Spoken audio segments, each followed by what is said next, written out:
Hola, buen día. Buen día, ¿cómo estás, Nadia? Bien, bien.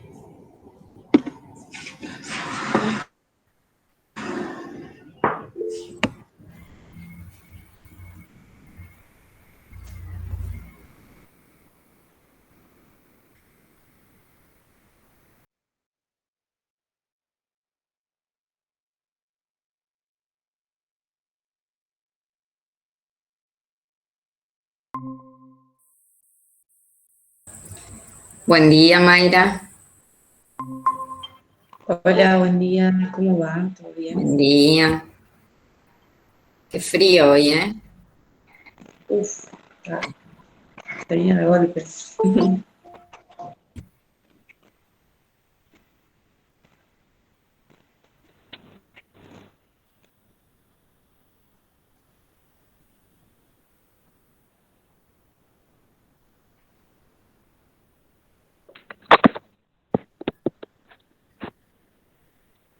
Hola, buen día.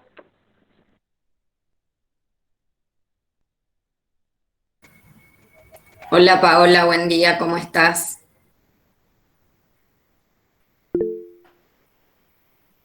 Todo bien, profe.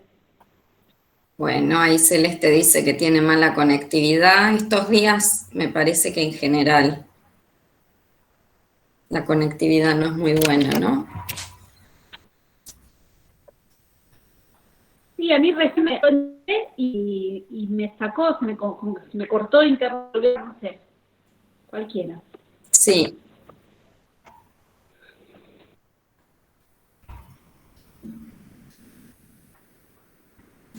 Bueno, vamos a esperar unos minutos, obviamente.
Buen día, ¿cómo andan?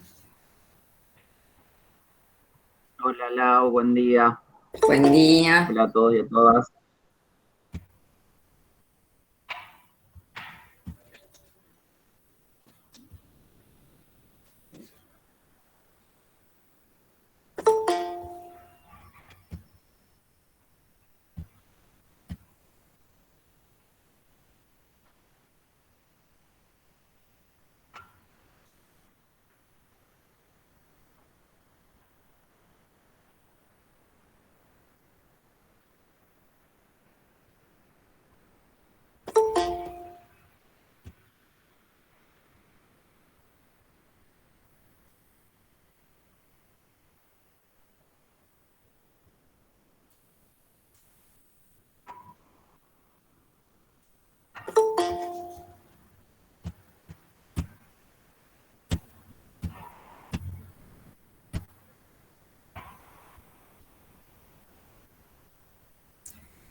Bueno, vamos a esperar un ratito.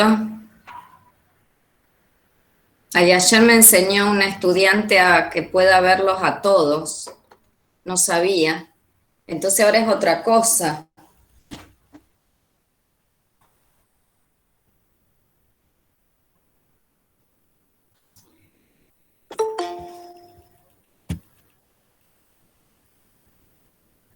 Bueno, ahí en el campus actualicé de la comisión de los jueves, porque ya estaba del año pasado, un foro sobre lo di Scaglie y Temporetti. Con ustedes no lo voy a hacer, lo voy a ubicar como tarea. pero denme tiempo, porque estoy en eso. De todos modos, yo ya tengo el registro de las entregas que ustedes hicieron. Y también quería ubicar algo para la tranquilidad, porque me han preguntado si todas las semanas va a haber una actividad en el campus. Bueno, de ninguna manera. No, en el campus vamos a poner las actividades que sean necesarias, además porque es importante para ustedes, para que se pueda ahí ubicar la participación. Recuerdan que hablábamos de que ustedes deben tener una participación del 75% para promocionar o para regularizar la materia. Entonces, yo voy a poner una actividad que es la tarea sobre el cuestionario de la ubicación epistemológica de la psicología, que es la que ya hicimos de Scaglia, Lodi e Temporetti. Cuando eso esté, yo les aviso para que adjunten el archivo que me mandaron a mí, lo suben ahí, ya ahí tienen una participación. Después haremos en total no más de 4 o 5, y de esas 5 será el 75 para cada uno. ¿Por qué?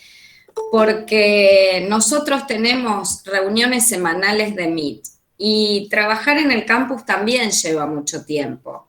Entonces, si nosotros tenemos una hora y algo de reuniones de Meet, más el campus, más el teórico, para una sola materia, no se puede, es demasiado. Entonces lo vamos a acotar, total el seguimiento lo vamos haciendo. Los que no se pueden conectar al Meet, me van escribiendo, ustedes tienen mi mail y mi WhatsApp. Me van escribiendo y nos vamos manejando, no hay problema con eso. Pero además nosotros después de las vacaciones ya vamos a empezar a planificar, con lo cual el contacto va a ser permanente y ya ahí vamos a tener los encuentros por grupo. Los primeros de planificación van a ser todos juntos porque es más rico para todos intercambiar, pero después vamos a dividir la reunión en minutos y van a entrar por grupos, porque eso agiliza la planificación, porque cada grupo va a planificar distinto.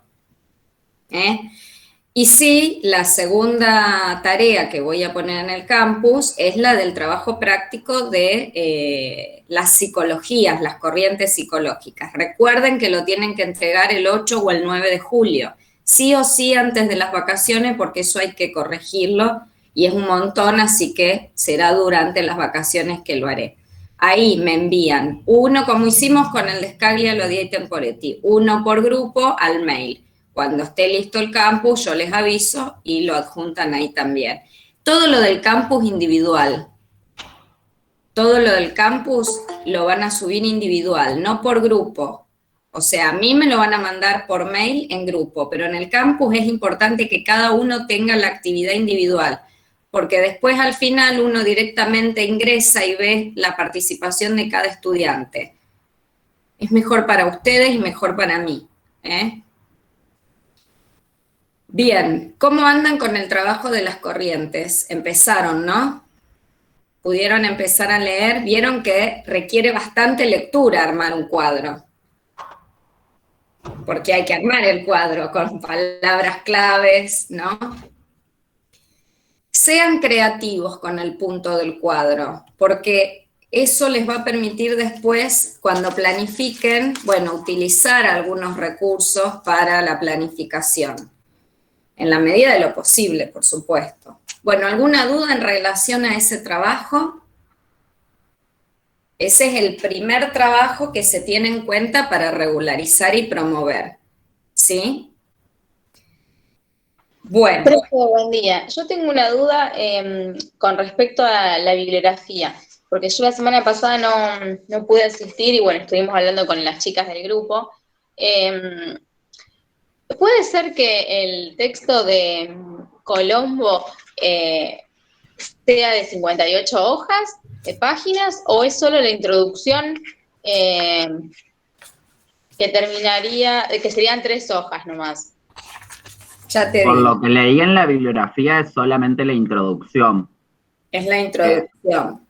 Sí. Claro, pero no está el texto ese no está dividido en capítulo 1, 2, 3, sino que dice introducción y después da como títulos, entonces de la psicología de la Gestalt, por ejemplo. Claro, Yo no sabía. cuando terminan las preguntas, Vanessa, viste que Sí. hace como muchas preguntas, hace muchos interrogantes, ahí termina la introducción. Ah, Y después en el perfecto. otro título ya empezaría el capítulo 1, por lo que Perfecto. entendí yo. Sí, ahí si puedo te digo la página. La página en Bueno. la que me parece que termina la introducción.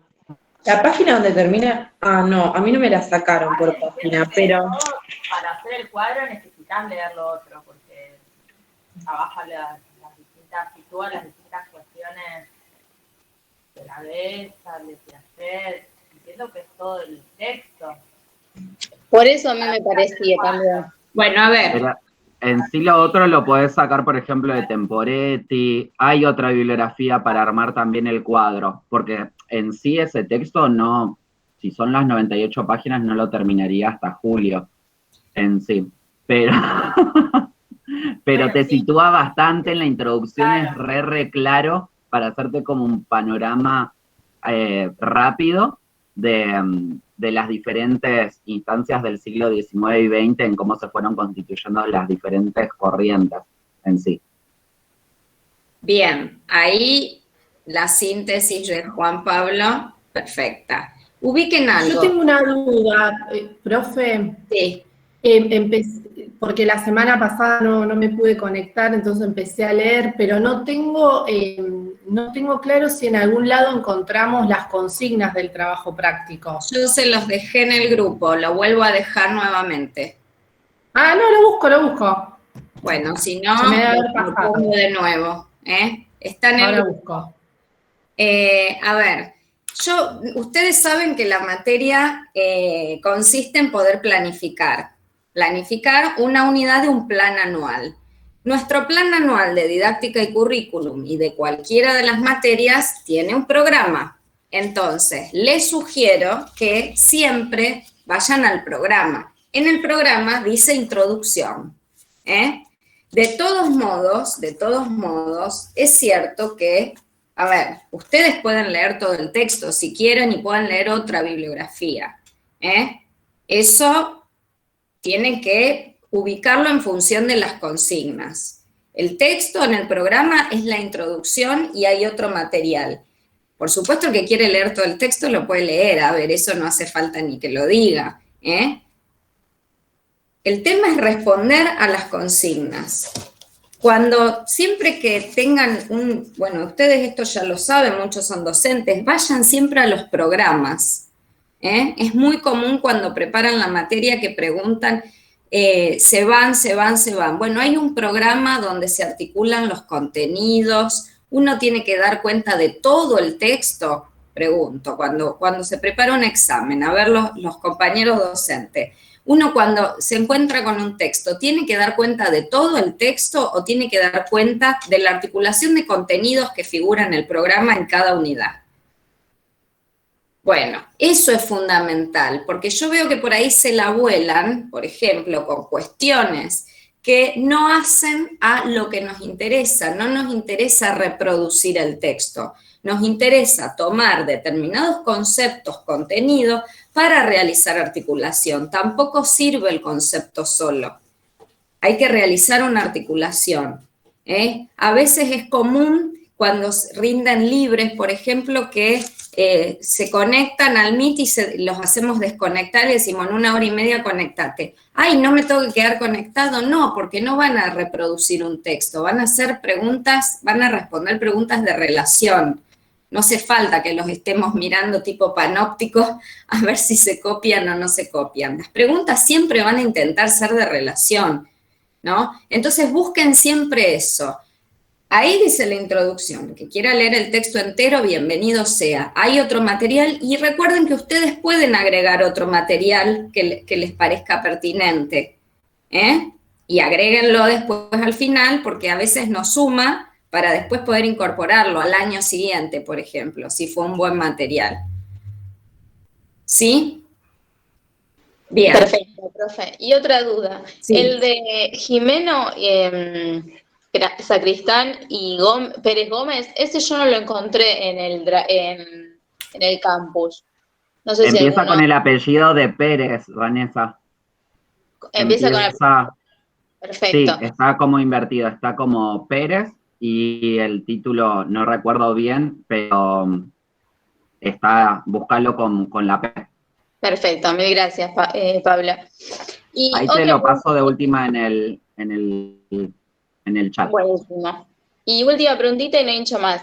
El de Leligua y Escangarelo Sí, tampoco está dividido por capítulos, ¿puede ser? En el programa dice 3, 4 y 5, sí, pero el texto no tiene los capítulos, ¿puede ser? ya te digo que busco el texto. Ya está el recorte hecho de ese, Vanessa. Ah, le respondí a todo. Hoy me van a La echar de la próxima, clase, perdón. está, Lo la que pasa es que próxima, estuve en la semana intentando acomodar porque la semana que viene va a ser media caótica. Entonces estuvimos haciendo partes del trabajo, buscando ya la bibliografía, por eso lo tengo bastante fresco. ¿Termina en la página 213? Perfecto. a ver, esto está buenísimo que podamos construir entre todos, es genial. De todos modos, vuelvo a repetir, o sea, más allá de las páginas, ustedes tienen que leer un contenido, ¿eh? Tienen que leer un contenido. Entiendo que lo preguntan para organizarse, está perfecto, pero ustedes tienen que leer un contenido. Ubiquemos que estamos también en la universidad, ¿eh? Es importante eso.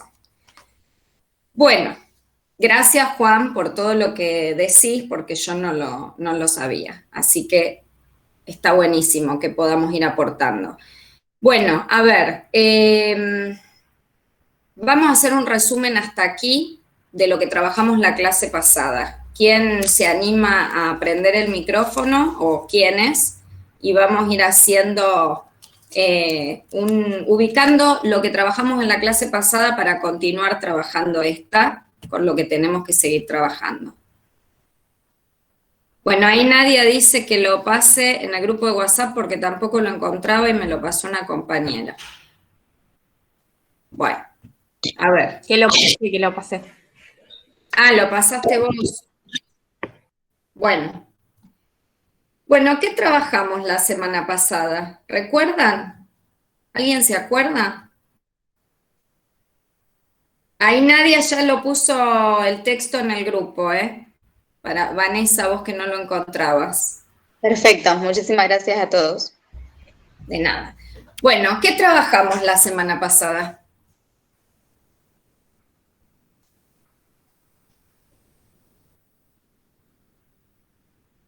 Yo no asistí, si no Bueno. podríamos hablar.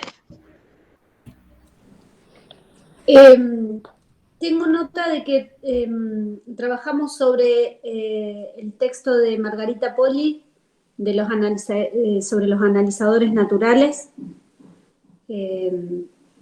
O sea, que el aula sería la observación como analizador natural, perdón, la observación de una clase como analizador natural.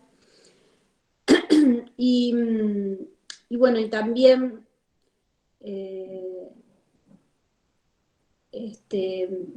retomamos la cuestión de los intersticios que habíamos estado trabajando en el teórico de la semana anterior.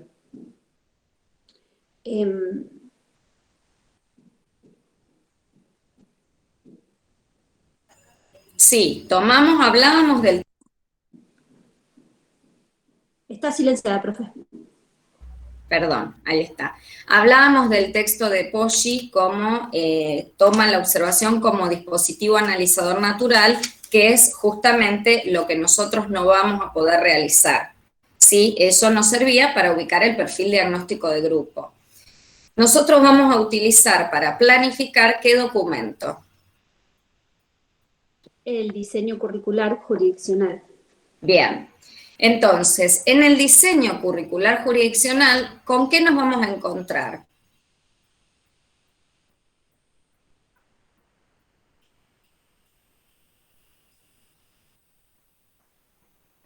¿Qué currículum es el del diseño?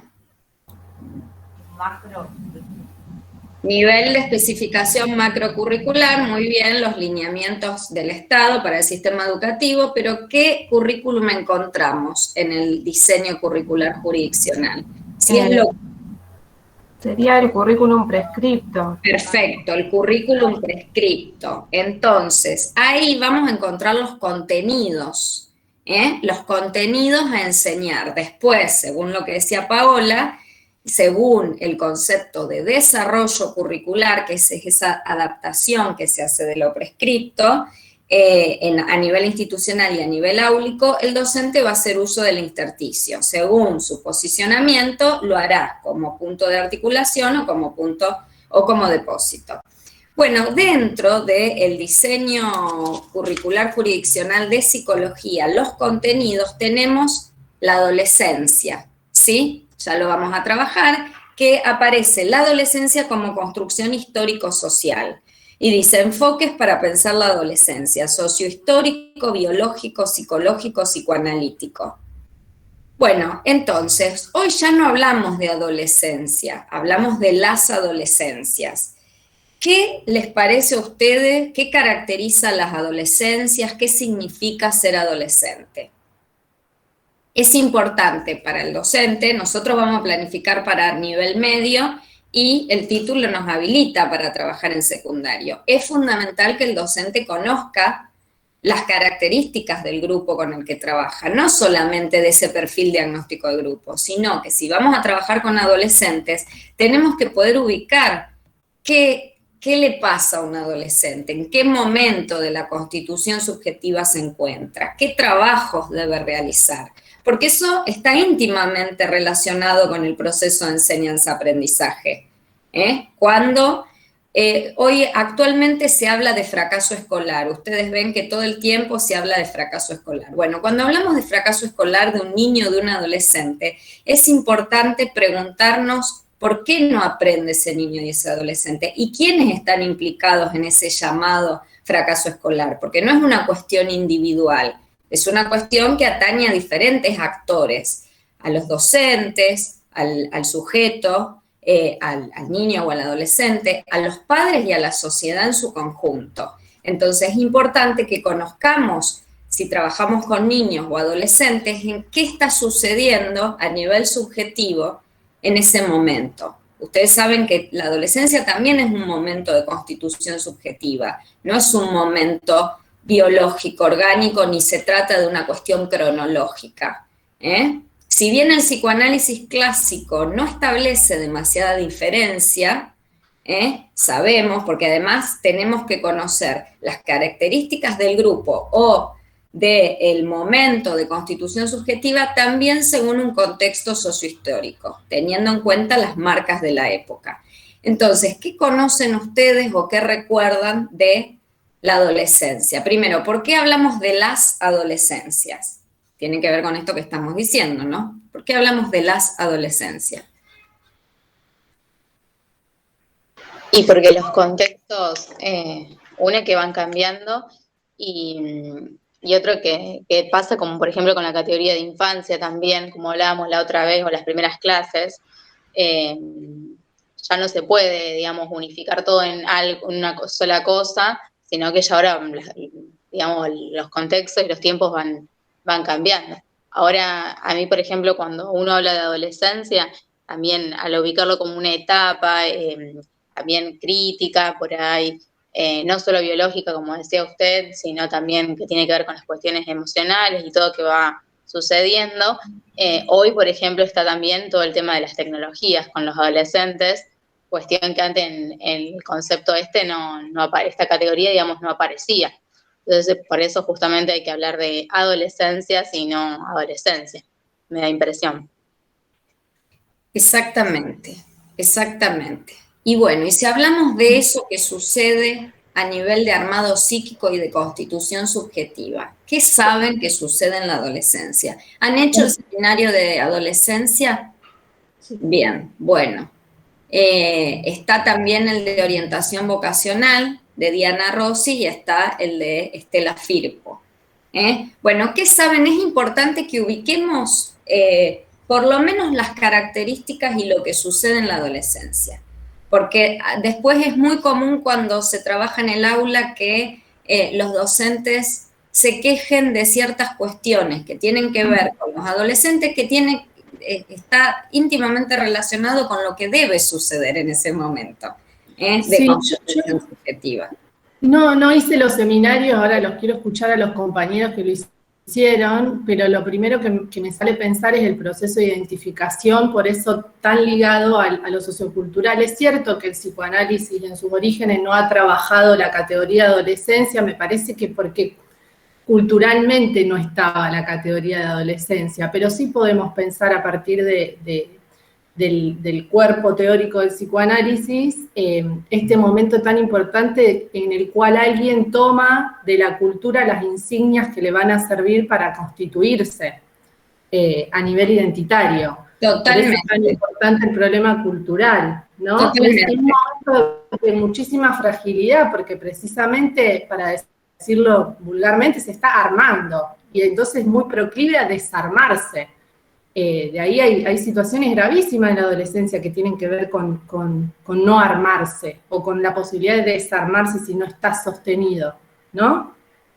Fundamentalmente ubicar esto que dice Julieta, que la adolescencia es una construcción social y que tiene que ver con el contexto histórico y cultural. No, la categoría de adolescencia surge, dice Rodulfo, después de la Segunda Guerra Mundial. Recomiendo, si quieren después le dejo en el grupo, leer Rodulfo para trabajar adolescencias, porque él habla muy bien, muy claramente sobre los trabajos psíquicos del adolescente, que para un docente es fundamental conocerlos, porque el proceso de enseñanza-aprendizaje está íntimamente relacionado con el lugar del otro, ¿no? Y sabemos que en la adolescencia el lugar del otro es fundamental. En relación a lo que dice Julieta, la identificación, el proceso de identificación es fundamental. Es fundamental. Y ahí también se ve la importancia del par, el lugar del semejante, fundamental en la adolescencia. Es lo que permite hacer un recorrido en esto que Rodulfo dice como uno de los trabajos, el pasaje de lo intrafamiliar a lo extrafamiliar. Es a través de la función del otro, del amigo, del par, del grupo social. Profe, hace poco, ahora no me acuerdo, pero después la voy a buscar, hay un artículo en revista Topía de Carpinteros que habla sobre la adolescencia y lo que viene surgiendo últimamente con este contexto de pandemia, y habla específicamente y pone el concepto de cuerpo como un indicador social, ¿no?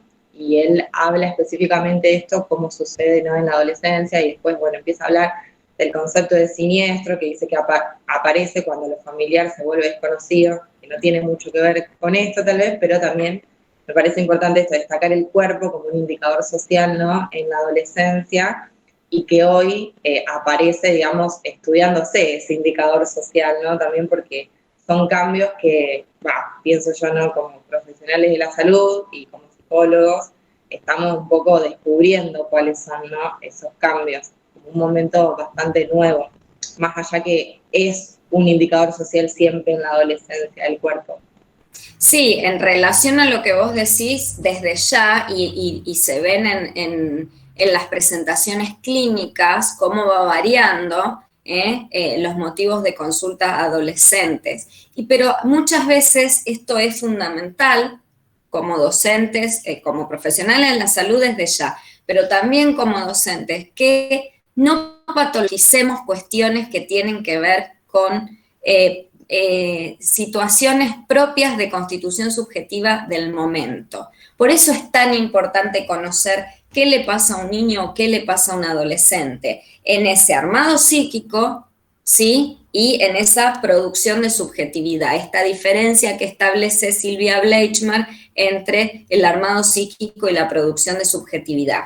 Es muy importante porque hay una tendencia que tiene que ver con el mercado, claramente, de patologizar las infancias y las adolescencias, ¿no? Entonces, lo que produce eso son circuitos denigrantes que, si no estamos atentos, terminan cronificando a un niño o a un adolescente de cuestiones que después no se salen. y no hay ahí algo que sea considerado patológico. Entonces es muy importante porque el sistema, el mercado, produce esto. Hay un libro muy interesante que es de Gabriela Dueñas y León Benazayac, que se llama Invención de Enfermedades. Es bien clínico el libro, pero,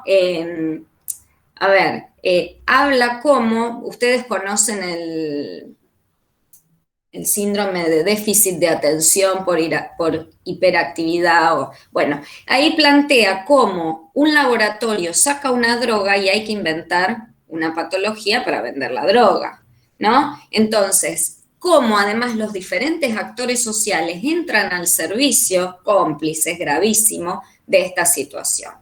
Entonces, empiezan a generar circuitos de los cuales después no se sale. Un niño no aprende. En mi época y en la de muchos de ustedes, el que no era el burro o el quilombero, y quedaba ahí.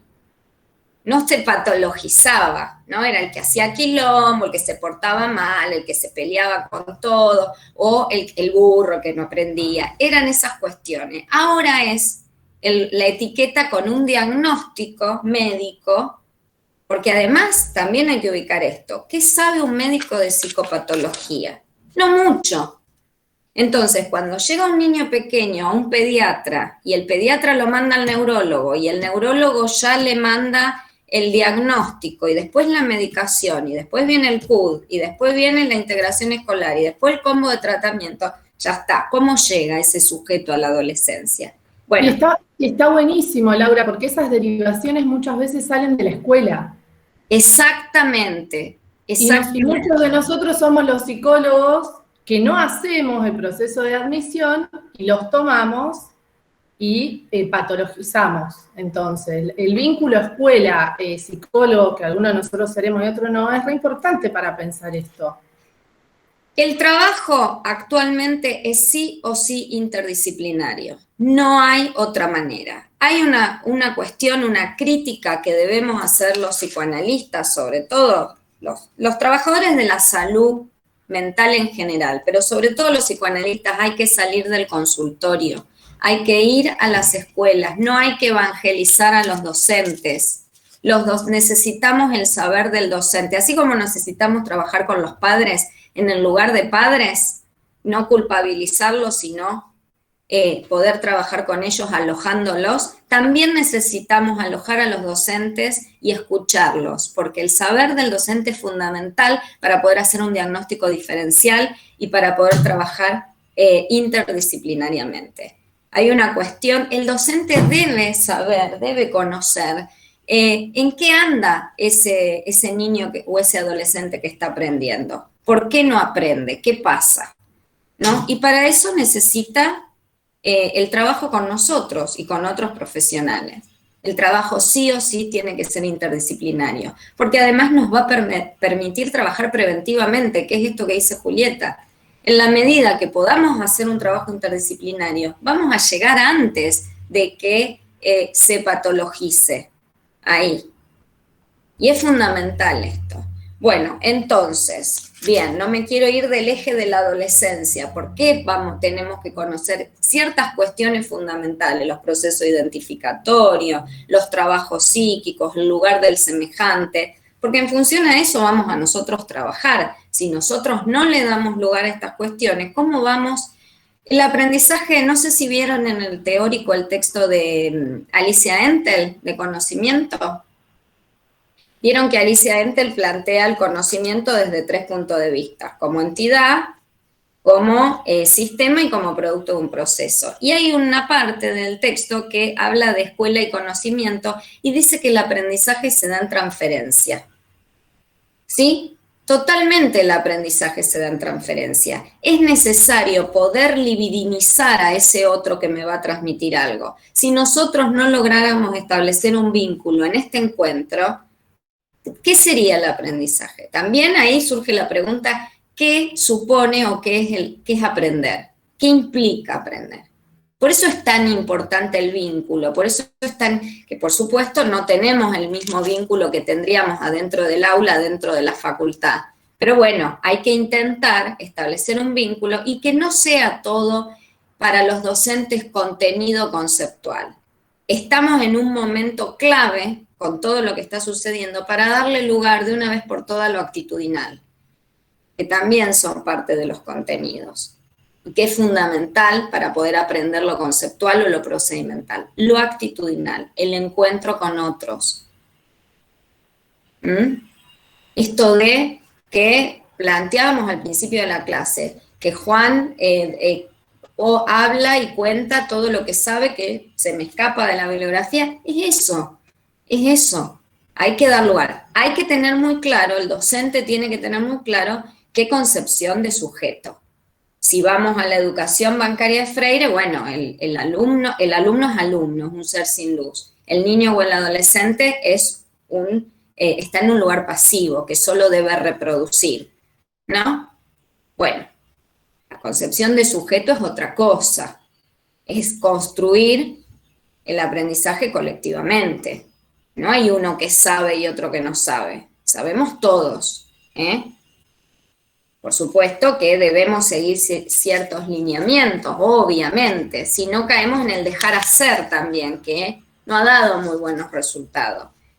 Pero es importante darle lugar al sujeto, porque que se instale la posibilidad de la duda y la pregunta. Para estar en posición de aprender hay que soportar no saber. Ese es un gran tema, ¿no? No saber. Por eso el aprendizaje se da en transferencia. Por eso es tan importante que conozcamos qué le sucede a un adolescente a nivel de producción de subjetividad y en el armado psíquico, y también que conozcamos los intereses, ¿sí? Los códigos culturales, como siempre decimos, no quedar afuera de eso. Porque ¿cómo vamos a planificar entonces? No se trata, y esto es importante, vamos a ver la semana que viene los textos de Ajeno y Obiols, que hablan específicamente de los contenidos de la psicología en la enseñanza media. Desprender también, no sé a qué te referís con desprender. Desaprender. Sí, es todo un movimiento que además es fundamental, como la mayoría, desde el psicoanálisis, poder ubicar el deseo. Si no hay deseo, si no hay interés, no se aprende. Eso es fundamental. Pero además esto, no se trata solamente de enseñar lo que tiene que ver con el interés actual. Esto lo plantean tanto Ajeno como Obiols. No se trata de dejar de lado los contenidos tradicionales, el psicoanálisis, la percepción, la memoria, sino de poder transmitir esos contenidos teniendo en cuenta los intereses del grupo. Eso es fundamental. Yo el otro día, mi hija está en primer año de secundario. Les contaba que en música le habían hecho hacer una actividad con la película Los Coristas. ¿Se acuerdan que les conté? Y me acuerdo que Juan decía, uy, ¿qué los coristas para 13 años? Sí, la verdad que el recurso de la película audiovisual, y más en este contexto, está buenísimo, pero no tiene nada que ver con los adolescentes actuales.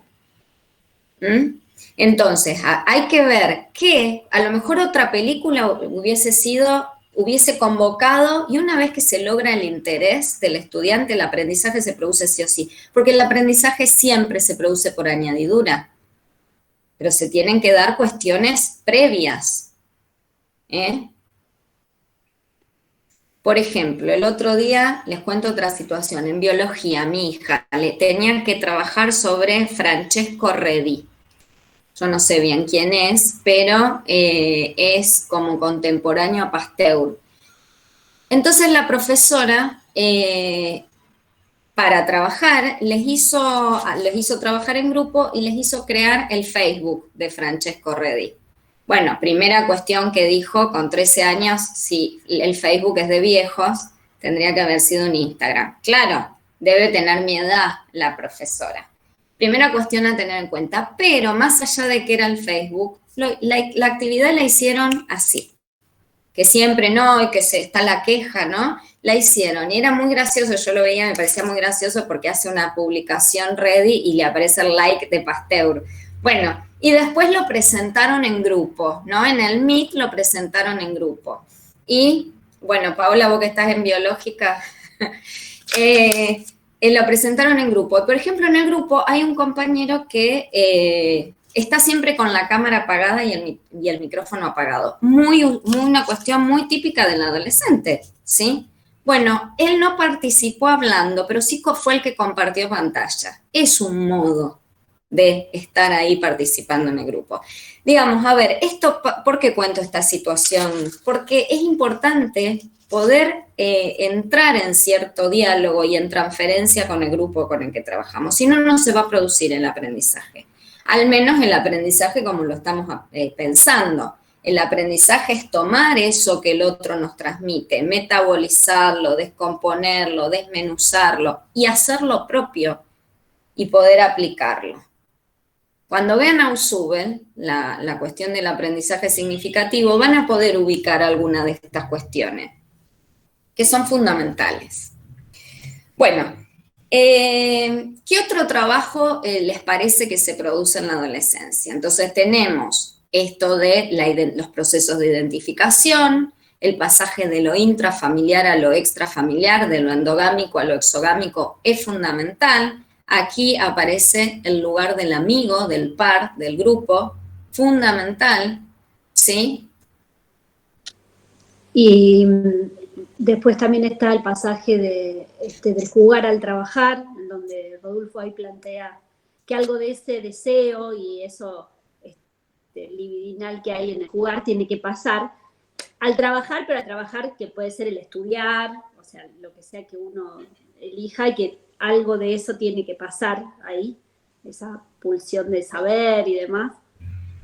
También está el pasaje del yo ideal al ideal del yo, que se van relacionando los pasajes, porque el pasaje de lo intrafamiliar a lo extrafamiliar y del yo ideal al ideal del yo van de la mano. Si no se da uno, no se produce el otro, ¿no? Claro. Tiene que ver con eso. Por eso no podemos hablar de adolescencia en determinada edad. Los que trabajamos con discapacidad en la infancia podemos ubicar claramente esto. Podemos hablar de un sujeto adolescente ahí donde esto no se ha producido, ¿no? Donde no se dan los trabajos. También hoy en día, digamos, como dice Obiols, creo que habla de la sociedad posmoderna, ¿no? De esta cuestión de que están muy influidos por una imagen de un adolescente, cómo debe ser un adolescente, ¿no? Hay una imagen de cómo debería ser un adolescente, y esa imagen empieza, o sea, a verse y a impactar en las niñas y los niños a temprana edad hoy en día. Entonces, es porque siempre pensar lo psíquico, lo biológico, lo social en una retroalimentación y que se están no solo interactuando, sino modificándose. Entonces, eso puede impactar también en los procesos puberales. O sea, no es que, o sea, la pubertad, puedes decir, es a los 11 años, entre los 11 y los 13, no sé, ni siquiera eso ya, porque depende justamente de qué adolescencia es y cómo va a impactar eso también. Y eso es otro trabajo psíquico que tienen que hacer, que tiene que ver con este pasaje de ese cuerpo infantil a el cuerpo modificado por toda esta explosión puberal. Exactamente, en función de lo que vos decís, todo muy interesante, es que también se produce una inversión actualmente de los modelos, ¿no? Porque la adolescencia se ha convertido en un modelo de ideal. Entonces, ya no es el adulto que trabaja, que toma sus decisiones, sino que en relación a que, bueno, ahora la adolescencia es el ideal, ¿no? Para todas las edades, ¿no? Obiols plantea en relación a la posmodernidad y al neoliberalismo, dice, bueno, ya el modelo es el adolescente siempre feliz. Sí. No se puede sentir demasiada angustia ni demasiado intercambio en el vínculo afectivo con los otros, Que ¿no? eso se ve reflejado en la preocupación de los padres cuando los adolescentes necesitan ese momento de soledad, que como que se meten para adentro, y los padres a veces no soportan eso. O sea, ¿por qué no sale? ¿Por qué no va a hacer esto? ¿Por qué no? O sea, en eso de que ellos en todo este trabajo psíquico tan complejo que están realizando, a veces se meten para adentro y también sucede que los padres por ahí no... Bueno, yo tengo una hija de 16 y uno de 21 y es como que, bueno, con uno ya lo pasé, con la otra todavía lo estoy pasando y es eso de los padres saber regular, estar cuando se necesita estar y también saber apartarse en el momento en que es necesario que ellos tengan. Y eso es lo que les pasó ahora con... Perdón, hablo. Bienvenida. Bienvenido sea. Con esta virtualidad, ¿no? En que han perdido por ahí ese espacio que tenían con sus amigos en la escuela, en el que podían por fuera de la mirada de los padres, ¿no? Fundamental. Fundamental. Bueno, a eso me refiero con que hay que conocer lo que sucede para no patologizar. Yo creo, Laura, disculpa, que es importante, son muy importantes los duelos en la adolescencia, que creo que no se toman para nada en cuenta por lo que decía Paola.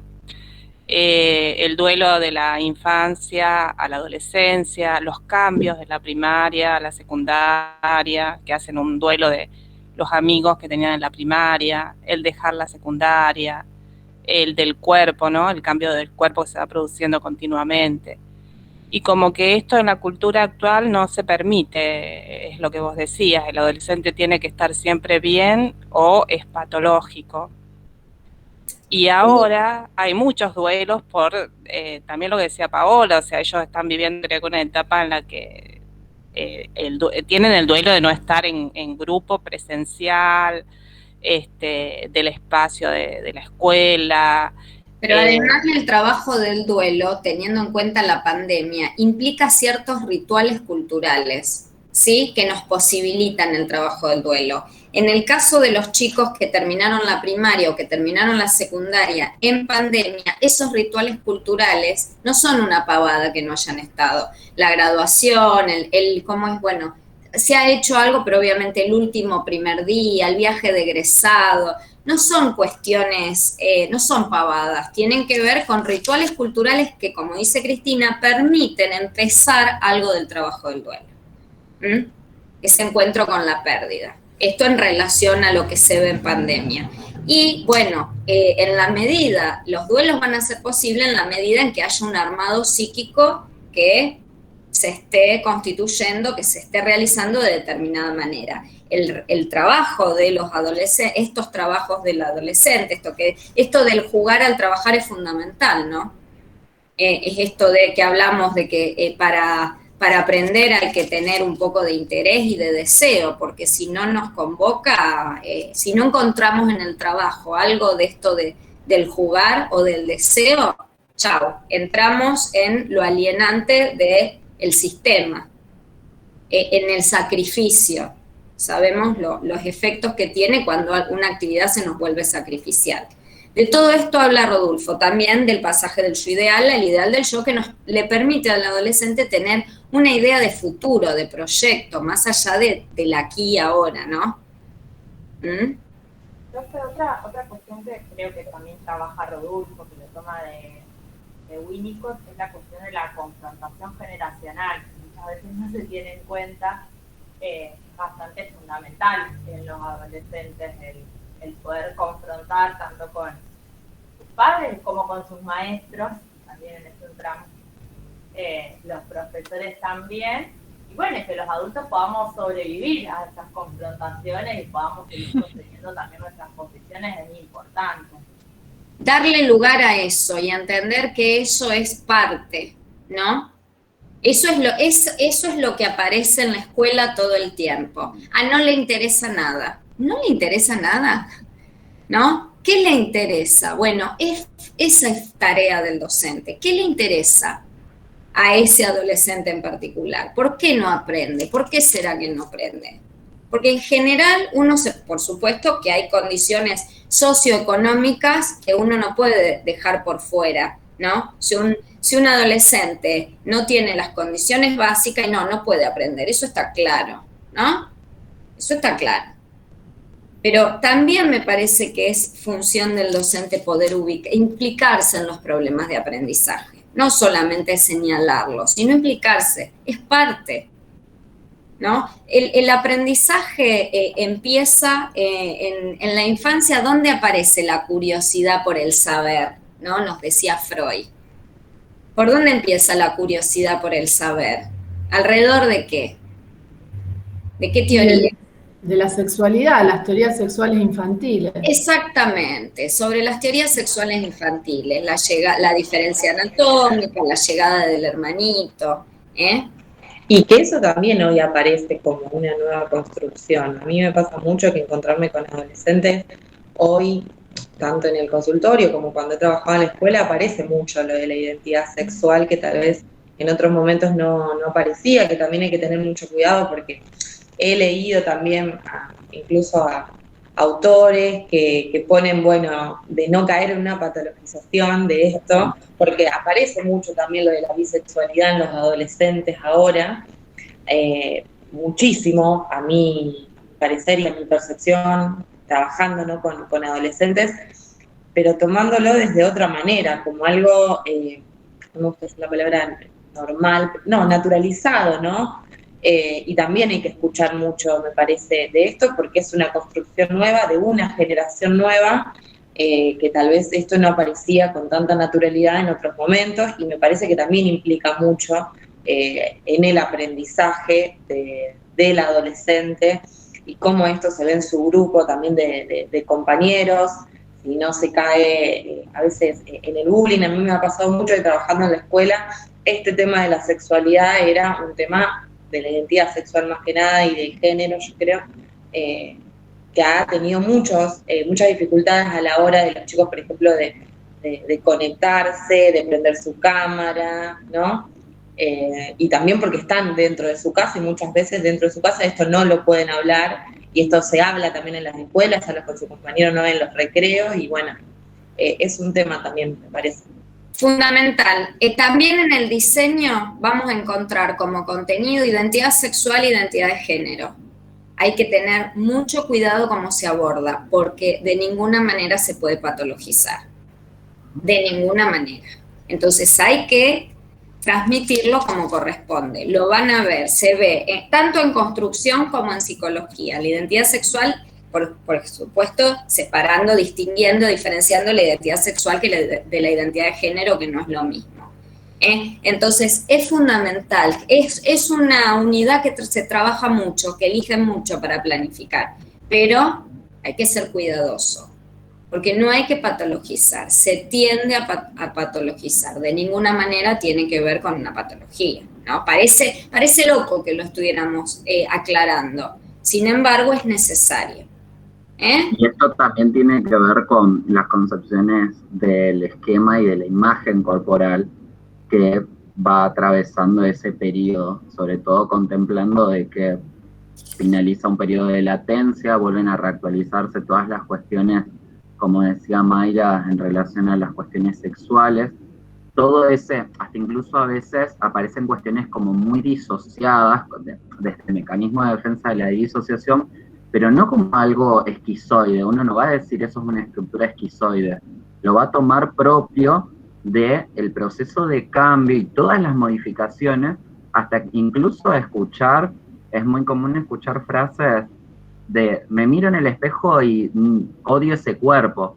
Esa disociación tiene que ver con estas cuestiones que van pasando a nivel del esquema y de la imagen corporal, y que obviamente hay que contemplarlo sin caer en esta cuestión de lo patológico en sí, porque obviamente si uno lo hace una lectura en relación a mecanismos de defensa, psicopatología, dice, claro, esto es de una estructura esquizoide, y uno se tiene que contemplar de que estamos hablando de un proceso donde todavía no se configuró una personalidad. Se puede producir, a ver, nosotros como acá, no como docentes, sino como trabajadores de la salud, como psicoanalistas, debemos estar atentos a estas cuestiones, porque también en ciertas presentaciones clínicas de desarmado psíquico, ¿sí? O de fractura psíquica, puede aparecer una cuestión en relación al cuerpo y al género, ¿sí? Ahí sí estamos en situaciones muy complejas, pero hay que diferenciarlo. Hay que ver, y acá, por supuesto, esto no es tarea del docente, es un trabajo clínico y tenemos que acompañar a los docentes en esto. Ahí hay que estar atento. Bueno, se trata, porque eso es importante. Hablamos de psicopatología cuando se produce un derrumbe subjetivo, ¿no? No cuando se da tal o cual identidad sexual o identidad de género. Es cierto que en el caso de la psicosis, esto puede aparecer, ¿sí? Pero tiene que ver con otra cuestión. Entonces hay que diferenciarlo. Esa es tarea nuestra, de los trabajadores de la salud mental. Bueno, ahí hay que estar muy atento porque no da lo mismo pero tampoco aparece sola, aparece en relación al cuerpo, sobre todo en la esquizofrenia, y sí suele aparecer también ciertos derrumbes que a lo mejor uno puede ir ubicando y en la adolescencia aparece de otra manera, más marcado o en tanto crisis, ¿no? Pero la identidad sexual y la identidad de género de ninguna manera tiene que ver con una cuestión patológica. Sí, hay que estar atento a esto, a que no estemos ahí frente a un sujeto psicótico, ¿sí? Pero no por estigmatizar, sino porque requiere un trabajo diferente, ¿sí? Desde la salud requiere un trabajo diferente, un abordaje diferente, porque puede ser no diferenciarlo y que se nos pase eso por alto, implica un agravamiento del sujeto y un sufrimiento enorme. En ese sentido lo digo. Bien. Bueno, a mí lo que me gustaría es que para la semana que viene, en estos grupos que ustedes ya tienen armados, que vienen trabajando, puedan preparar los textos de Ageno y Obiols y exponerlos por grupos en relación a, bueno, primero estas cuestiones que fueron hoy ubicando, que bien iba marcando Paola en relación a la subcultura psi, a la posmodernidad, a los contenidos, ¿no? Tanto Ageno como Obiols hablan de qué contenidos enseñar y por qué enseñar esos contenidos, que también quiero que puedan criticar estos textos, porque el de Obiols es del 2001, ¿sí? Previo al estallido de diciembre del 2001, y el de Ageno es del 97. Yo era adolescente en el 97. ¿No? Entonces, poder criticarlo, ¿por qué?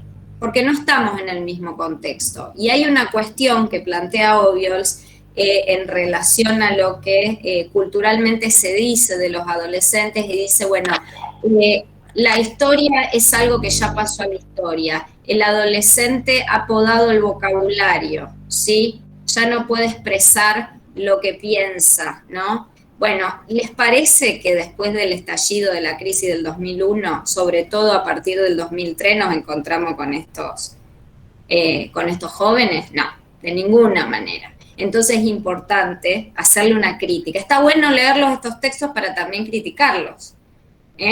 Las cuestiones que quiero que tengan en cuenta son, ¿cuáles son las nociones principales que plantean Ageno y Obiols con respecto a la enseñanza de la psicología en la escuela media?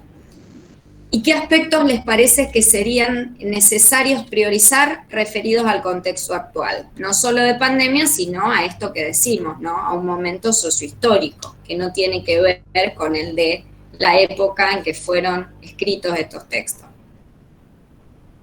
En relación a esos ejes disparadores, esas preguntas, estos son solo disparadores, Cada grupo pueda poner en discusión. ¿Podrías repetir el segundo eje que se me cortó? Sí. ¿Qué aspectos les parecen? Se los dejo también en el grupo, si ustedes quieren. Son ejes disparadores, no descubro nada nuevo, ¿no? pero como para que tengan en cuenta la discusión, ¿qué aspectos les parecen que sería necesario priorizar referidos al contexto actual? De pandemia y no solo de pandemia. La pandemia tampoco llega en cualquier momento, ¿no? Entonces, estas cuestiones, que cada grupo pueda poner en discusión estos textos y después, la semana que viene, por grupo lo van exponiendo en el sentido, a ver, cuando digo exponer, siempre aparece, no, es esto que hacemos todos los encuentros, es ponernos a charlar, tratar de construir colectivamente una idea. Eso es lo que yo entiendo como aprendizaje. ¿Les parece? ¿Están de acuerdo? Bien. ¿Alguna duda? Sí. ¿Alguna pregunta, alguna duda? ¿Algún comentario?